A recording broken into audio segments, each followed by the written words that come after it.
All right, when we last left off, Ruby was mourning the loss of her Aunt Stella and asking Ivan to remember his past. Hunger. In my new life as a human, I was well tended. I ate lettuce leaves with Thousand Island dressing and caramel apples and popcorn with butter. My belly ballooned. But hunger, like food, comes in many shapes and colors. At night, lying alone in my poo pajamas, I felt hungry for the skilled touch of a grooming friend, or for the cheerful grunts of a play fight, for the easy safety of my nearby troop foraging through the shadows. Remember what happened to Tag? I told myself. Don't think about the jungle. Still, sometimes I lay awake wishing for the warmth of another just like me, asleep in a night nest of tender prayer plant leaves. I liked having sips of soda poured into my mouth like a bubbling waterfall, but every now and then I longed to search for the tender stalk of an arrowroot, to feel the tease of a mango, just out of reach. Still life. One day, Helen came home with something large and flat wrapped in brown paper. Look what I bought today, she said excitedly as she tore off the paper. A painting to go over the living room couch. Fruit in a bowl, Max said with a shrug. Big deal. This is fine art. It's called still life, Helen explained, and I think it's lovely. I dashed over to examine the painting, marveling at the colors and shapes. See, said Mac's wife, Ivan likes it. Ivan likes to roll up poop and throw it at squirrels, Max said. I couldn't take my eyes off the apples and bananas and grapes in the picture. They looked so real, so inviting, so edible. I reached out to touch a grape, and Helen slapped my hand.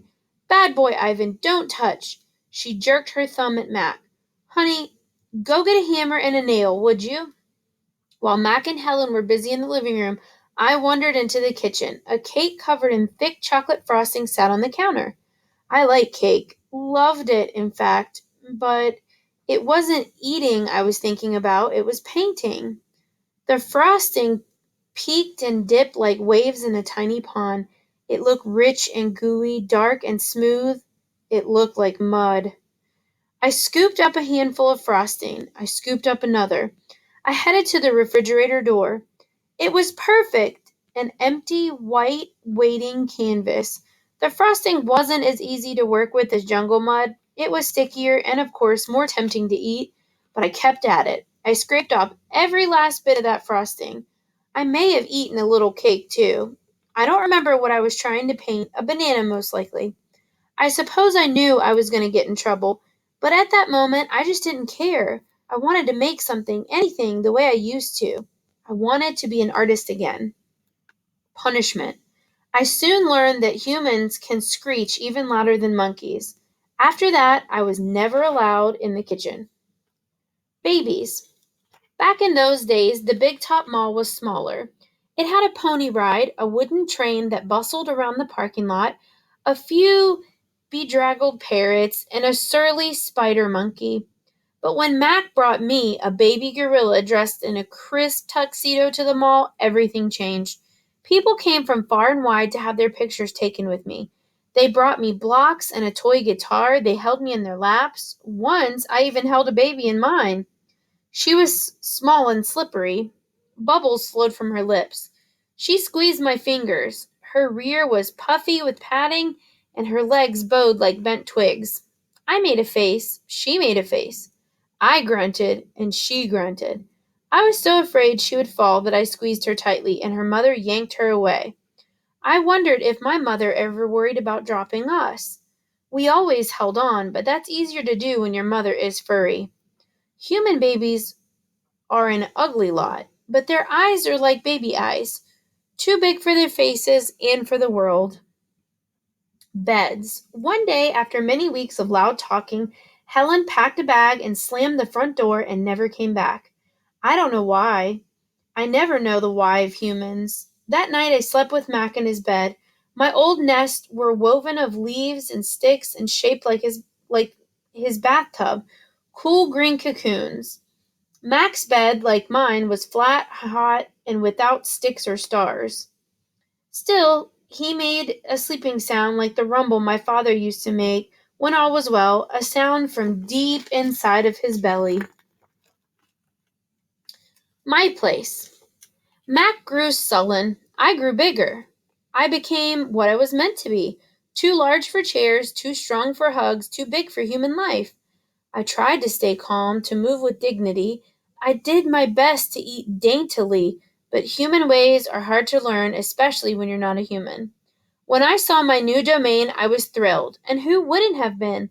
I have no furniture to break, no glasses to smash, no toilets to drop. Mac's keys into. It even had a tire swing. I was relieved to have my own place. Somehow I didn't realize I'd be here quite so long. Now I drink Pepsi, eat old apples, and watch reruns on TV. But many days I forget what I'm supposed to be. Am I a human? Am I a gorilla? Humans have so many words, more than they truly need. Still, they have no name for what I am. 9,876 days. Ruby is finally asleep. I watch her chest rise and fall. Bob, too, is snoring, but my mind is still racing. For perhaps the first time ever, I've been remembering.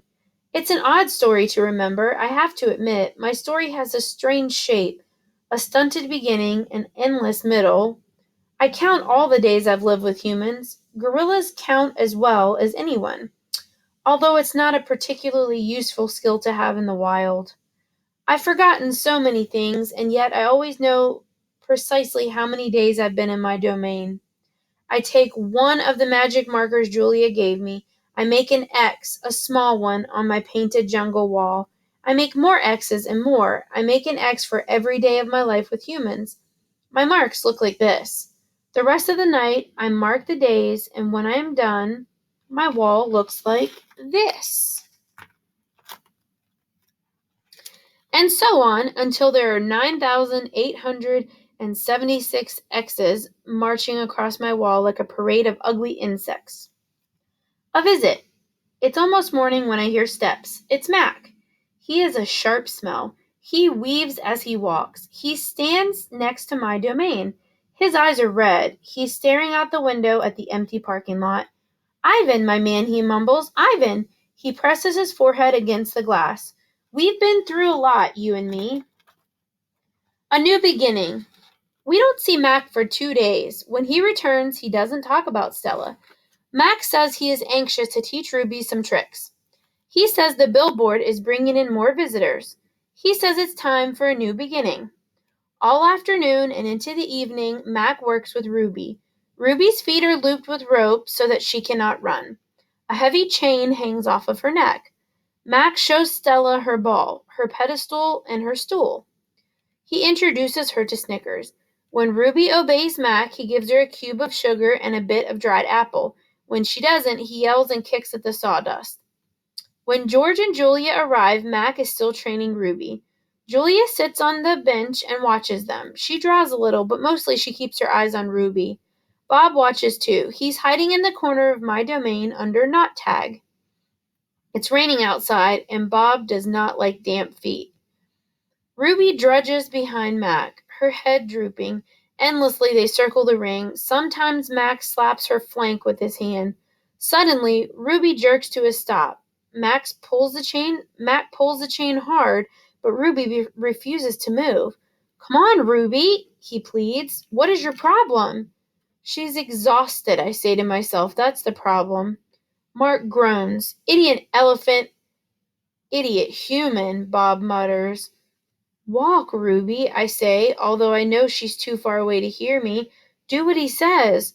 Walk, Mac commands, now. Ruby doesn't walk. She plops her rump on the sawdust floor. I think maybe she's tired, Julia says. Mac wipes his forehead with the back of his arm. Yeah, I know, we're all tired. He pushes Ruby with the heel of his boot, and she ignores him. George looks over from the food court, where he is wiping off the tables. Mac, he yells, maybe you should call it a day. I'll close up. Mac yanks on Ruby's chain. She's anchored as a tree trunk. He pulls harder and falls to his knees. That does it, Mac says. He brushes the sawdust off his jeans. I'm through playing around. He stomps off to his office, and when he returns, he's carrying a long stick. The gleaming hook on its end is almost beautiful, like a silver of a moon. It's a claw stick. Mac pokes Ruby with the sharp point, not hard, just a touch. I can tell he wants her to see how much it can hurt. I growl low in my throat. Ruby doesn't budge. She is a gray, unmoving boulder. She closes her eyes, and for a moment, I wonder if she might have fallen asleep. I'm warning you, Max says. He breathes out. He stares at the ceiling. Ruby makes a huffing sound. Fine, Max says. You want to play it that way? He draws back the claw stick. No, Julia cries. I'm not going to hurt her, Max says. I just want to get her attention. Bob snarls, and Max swings. The hook slices the air just a few inches above her head. See why you don't want to mess with me, Max says. He draws back the claw stick again. Now move! Ruby jerks her head, flinging her trunk towards Mac. She makes a noise that sends the sawdust scattering, and it makes my glass shiver. It's the most beautiful mad I've ever heard. Ruby's trunk slaps into Mac. I don't see exactly where she strikes him, somewhere below his stomach, I think. And I know he must be uncomfortable because Mac drops the claw stick and falls down on the ground and curls up into a ball and howls like a baby. Direct hit, Bob says.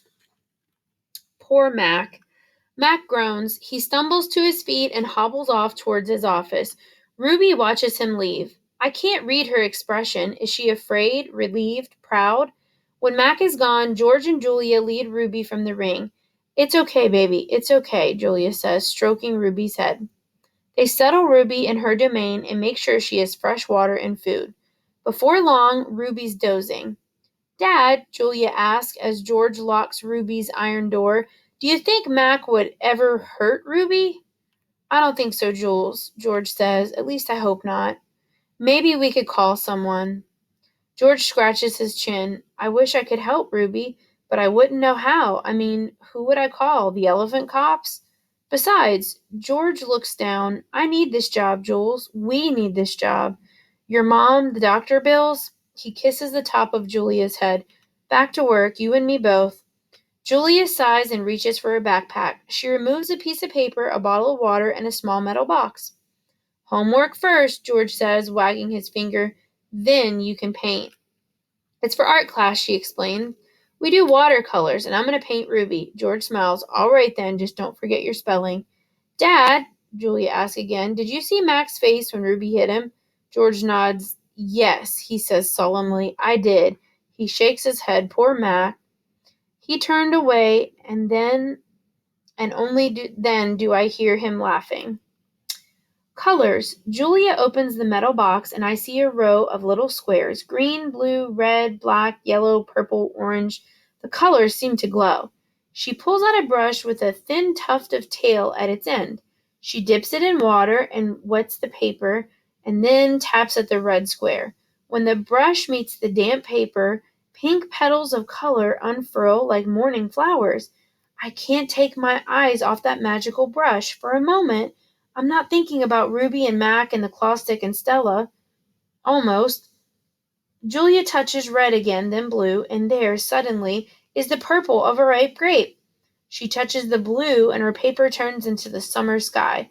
Black and white, and now I see that she is painting a picture of Ruby. I can make out her floppy ears, her thick legs. Julia stops painting. She takes only a few steps back, hands on her hips, gazing up at her work. She scowls. It's not right, she says. She glances over her shoulder at me. I try to look encouraging. Julia starts to crumple up the paper, then reconsiders. Instead, she slides into my cage at the spot where my glass is broken. Here you go, she says. A Julia original. That'll be worth millions someday. Gingerly, I pick up the paper. I do not eat a single bit of it. Oh, hey, I almost forgot. Julia runs into her backpack. She pulls out 3 plastic jars, one yellow, one blue, and one red. She opens up the jars in a nod. Not food smell hits my nose. Julia pushes the jars one by one through the opening, and then she slides some paper through. These are called finger paints, she said. My aunt gave them to me, but really, I'm too old for finger painting. I stick a finger into the red jar. The paint is thick as mud. It's cool and smooth, like bananas under my feet. I pop my finger in my mouth. It's not exactly a ripe mango, but it's not bad. Julia laughs. You don't eat it, you paint with it. She grabs a piece of paper and presses her finger on it. See, like this. I press my finger on a piece of paper. I lift it, and red mark is there. I get a bigger glob from the pot and slap my hand down on the page. When I pull my hand off the paper, its red twin stays behind. This isn't like ghostly handprints on my glass, the ones my visitors leave behind. This handprint can't be so easily wiped off. A bad dream. I lie awake peeling dried red paint off my fingertips. Bob, who accidentally walked on one of my paints, is licking his red paws. Every so often I glance at my empty ring. The claw stick glints in the moonlight. Stop. No. Ruby's frantic cries startle me. Ruby, I call, you're having a bad dream. You're okay. You're safe. Where is Stella? She asks, gulping air. Before I can answer, she says, never mind. I remember now. Go back to sleep, Ruby, I say. You've had a hard day. I can't go back to sleep, she says. I'm afraid I'll have the same dream. There was a sharp stick, and it hurt. I look at Bob, and he looks back at me. Oh, Ruby. Oh, Ruby says. Oh, Mac. She puts her trunk between her bars. Do you think... She hesitates. Do you think Mac is mad because I hurt him today? I consider lying, but gorillas are terrible liars. Probably, I say finally. He ran away after that, Ruby says. Bob gives a scornful laugh. He crawled away is more like it. We're quiet for a while. Branches claw at the roof. A light rain drums. One of the parents mummers something in the sleep. Ruby breaks the silence. Ivan, I smell something funny. He can't help it, Bob says. I believe she's referring to the finger paints Julia gave me, I say. What are finger paints? Ruby asks. You make pictures with them, I explain. Can you make a picture of me? Maybe someday. I'll remember Julia's picture. The one that will be worth $1,000,000. I'll hold it up to my glass. Look, it's you. Julia made it. It's hard to see, Ruby says. There's not much moonlight. Why do I have two trunks? I examine the picture. Those are feet. Why do I have 2 feet? That's called artistic license, Bob says. Ruby sighs. Can you tell me another story? She asks. I don't think I can ever go back to sleep. I told you all I remember, I say with a helpless shrug. Then tell me a new story, she says. Make something up. I try to think, but my thoughts keep returning to Mac and his claw stick. Anything yet? Ruby asks. I'm working on it. Ivan, Ruby presses. Bob said you're going to save me. I search for true words. I'm working on that too. Ivan, Ruby says, in a voice so low I can barely hear her, I have another question. I can tell from the sound of her voice that this will be a question I don't want to answer. Ruby taps her trunk against the rusty iron bars of her door. Do you think, she asks, that I'll die in this domain someday like Aunt Stella? Once again, I consider lying, but when I look at Ruby, the half-formed words die in my throat. Not if I can help it, I say. I feel something tighten in my chest, something dark and hot, and it's not my domain, I add. I pause, and then I say it again. It's a cage. So after reading this part and listening to it, what do you think the turning point is in this story? When does Ivan start to believe that he will be able to help Ruby?